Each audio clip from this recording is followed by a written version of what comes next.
네, 안녕하세요. 고명입니다. 오늘은 한국조폐공사에 대해서 알아볼 거고요. 신규 채용 현황부터 블라인드에 나온 현직자 이야기까지 간단하게 한번 소개 빠르게 해드리겠습니다. 우선 한국조폐공사는 기간 설립일이 51년 10월 1일로 되어 있고요. 한국조폐공사법이라는 법의 설립 근거를 두고 있습니다. 기획재정부 소속이고 알고 계시겠지만 대전광역시 소재가 되어 있습니다. 그럼 신규 채용 현황부터 보겠습니다. 여기를 보시면 되는데요. 2015년에 49명부터 72명, 60명, 98명, 56명, 작년에 95명까지 매년 100명 미만의 인원을 뽑고 있죠. 많은 인원을 뽑고 있지는 않습니다. 그리고 비수도권 지역 인재도 해당이 좀 되고 있었고, 특이했던 거는 이전 지역 인재가 해당되지 않다가 2020년에 16명이 여기에 해당을 받고 들어간 것을 알 수 있었습니다. 다음으로 가장 중요한 신입사원 초봉에 대해서 한번 보겠습니다. 2019년, 2020년을 보시면 3,500만원 수준인 걸 볼 수 있습니다. 여기에는 군 미필자 기준이니까 2호봉이 더 올라가면 3호봉 기준으로 해서 조금 더 올라갈 수 있겠죠? 근데 좀 특이했던 점은 원래 이제 공기업에서 초봉은 성과상여가 들어가지 않습니다. 그런데 이 조폐공사는 성과상여가 900만원, 950만원 이나 들어가 있더라고요. 여기에는 기타 성과급이라는 것이 있었는데 그것도 500 얼마였어요. 그러니까 900만원 이상의 돈이 성과상여로 찍혀 있었던 건데 정확한 출처를 찾지는 못했습니다. 아마 신입사원한테도 들어가는 성과상여가 있는 것으로 보이고요. 다음으로 평균보수. 평균보수 이 표를 봄으로써 미래에 받을 수 있는 연봉뿐만 아니라 성과상여에 대해서도 좀 알 수 있는데요. 우선 이 평균 근속 연수를 보시면 2019년을 기준으로 말씀드리겠습니다. 256개월이죠. 약 21년입니다. 내가 여기서 21년을 일하면 여기 나와 있는 대략적인 금액인 8,200만원을 받을 수 있다는 뜻이 됩니다. 21년에 8,200만원 수준의 연봉을 받으면서 거기서 나오는 성과상여는 약 2,300만원이 측정이 됩니다. 이게 굉장히 중요한데 제가 매번 말씀드리지만 대기업이나 사기업 같은 경우는 회사가 잘 나갈 때는 성과상여가 굉장히 많이 나오지만 성과급이죠. 성과급이 많이 나오지만 그렇지 않을 경우는 주지 않을 경우도 있죠. 뭐 0%일 때도 있고요. 그런데 이제 공기업은 이게 꾸준히 나온다는 게 가장 중요한, 가장 강력한 연봉의 혜택 중 하나인 것 같습니다. 회사가 잘 되든 잘못되든 그리고 힘들든 안 힘들든 성과상여는 꾸준히 늘어나고 호봉이 올라감으로써 늘어나겠죠. 성과상여를 계속 받을 수 있다는 게 가장 큰 혜택이 아닐까 싶습니다. 그런데 아까 보셨다시피 굉장히 작은 인원을 뽑는데도 불구하고 그렇게 큰 연봉은 아닌 것 같습니다. 20년이나 일했는데 8천만 원이죠. 저는 이제 조폐공사가 워낙 메이저기도 하고 어떻게 보면 금융공기업이니까 좀 더 받을 줄 알았는데 거기에는 못 미치는 것 같습니다. 네, 앞에 표들을 기준으로 제가 한번 3년차 연봉, 원래 공기업은 3년차 때부터 제대로 된 연봉이라고 하잖아요.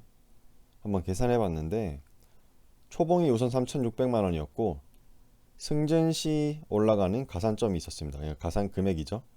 750만 원이고 이 표는 좀 이따 보여드릴 거고요. 추가 성과랑 상여가 약 800만 원 정도로 계산이 됐는데 이게 초봉에도 성과 상여가 들어가니까 조금 계산하기 힘들었습니다. 어느 정도가 들어가는지 어느 정도가 추가로 들어가는지 계산하기 힘들어서 대략적으로 5천만 원으로 예상할 수 있었습니다. 초봉보다는 훨씬 많은 2년 3년 차인데 훨씬 많이 올라간 걸 알 수 있죠. 그런데 이제 블라인드에는 좀 다른 얘기들이 있었는데요. 현직자분들이 조폐공사 초봉 3,600에 혹하신 분들 크게 낚이신 거다. 그러니까 이 정도 받기 힘들다는 소리겠죠. 뭐 공식적으로 조폐공사가 가장 오래된 공기업이다. 아까 1956년이었나요? 오래됐죠. 그만큼 근속연수가 긴 사람들이 많다. 근속연수가 거의 21년이었죠. 다른 공기업보다 훨씬 긴 걸 알 수 있었습니다. 평균 연봉이 그렇게 높게 나오는 거다. 그러니까 높게 나온다는 말씀인 것 같습니다. 평균의 함정이다. 그러니까 믿지 말라는 거죠. 그러니까 3,600을 받는다는 식으로 얘기를 하니까 다른 현직자분들이 3,600을 못 받는다는 식으로 계속 얘기하고 있죠. 교대하면서 매월 대근 사후에 뛰면 가능하다고 하는데 어떻게 보면은 이 조폐공사에도 교대 근무가 있습니다. 아무래도 생산기술직 쪽이죠. 전자기술이었나요? 네, 그쪽에 가시면 이제 교대를 뛰게 되는데 그 얘기를 하시는 것 같습니다. 네, 앞에 3년차 연봉을 계산할 때 말씀드렸던 승진 가산금입니다. 5급에서 4급 올라갈 때 약 750만 원이 인상되게 되어 있습니다. 승진 가산금 치고는 굉장히 많은 액수가 올라가는 걸 알 수 있고요. 이건 이제 추가적인 업무 수당을 한번 가져와 봤는데 일반적으로 기사 들고 계시죠? 기사는 이제 45,000원 월마다 더 받을 수 있는 것으로 보이고요. 그리고 가산급 이걸 이제 근속연수에 관한 거니까 좀 많이 다녀야지 더 올라가는 것으로 보입니다. 경력 인정 같은 경우는 제가 알아봤을 때는 일단 경력을 쳐주지 않는 것으로 나왔습니다. 오직 군대만 인정해줬고 다른 기업에서 일했던 경력은 쳐주지 않는 것으로 나오더라고요. 이제 마지막으로 복지 혜택 한번 볼 건데요. 여기도 좀 자세한 얘기는 없어서 대략적으로 말씀드리고 넘어가겠습니다. 우선 학자금이죠. 자녀 학자금. 고등학교는 당연히 지원하고 대학교는 아마 이게 무이자 융자겠죠. 무이자로 대출을 해주고 갚아 나가는 식. 장학금에 대한 얘기는 없네요. 그리고 주택자금도 주어지는 것으로 보입니다. 하지만 정확한 액수는 공개되지 않았고요. 생활안정자금도 주고 있었는데요. 약 2천만 원까지 지원이 가능한 것으로 보입니다. 재테크를 하실 분들은 이렇게 대출을 받아서 하셔도 되겠죠. 그 이외에 혜택들을 한번 읽어보시고요. 이제 복지 포인트 같은 경우는 1년차부터 15만 원을 준다고 하는데 거의 안 주는 거나 마찬가지죠. 2년차부터 15만 원인데 특포도 포함된 금액이다 라고 하시네요. 이제 마지막으로 블라인드 내용을 가져와 봤습니다. 앞에 댓글들과 상반되게 블라인드 평은 굉장히 좋았어요. 현직자분들 평은요. 거기서 조금 안 좋은 게 3점, 네, 별표 3개를 준 분들이 조금 안 좋은 거였는데 한번 읽어보겠습니다. 워라벨은 좋다. 크게 스트레스 받지 않고 일할 수 있다. 공기업의 가장 큰 장점이라고 할 수 있죠. 시스템이 후진적이고 보수적인 집단이다. 이건 어쩔 수 없는 것 같습니다. 그리고 워라벨 하나는 대한민국 최고의 회사. 워라벨 업무 강도 부드러운 근무 환경. 워라벨 하나는 최고다. 꼰대들이 많다. 단점. 생각보다 낮은 급여 복지 수준. 이게 생각보다 낮다는 거죠. 저도 말씀드렸지만 워낙 유명한 회사기도 하고 들어가기 힘들기도 한데 거기에 비하면 조금 낮은 수준이다 라고 볼 수 있겠습니다. 하지만 충분히 많은 금액이고요. 향후 먹거리가 불분명하다. 네, 그런가요? 이분이 말씀하시는 건 아무래도 점점 현금을 쓰지 않는 사회가 되다 보니까 이런 말을 하시는 것 같습니다. 그리고 기사가 적어 상대적으로 순환 스트레스가 적은 회사다. 공기업은 순환 스트레스가 굉장히 많죠.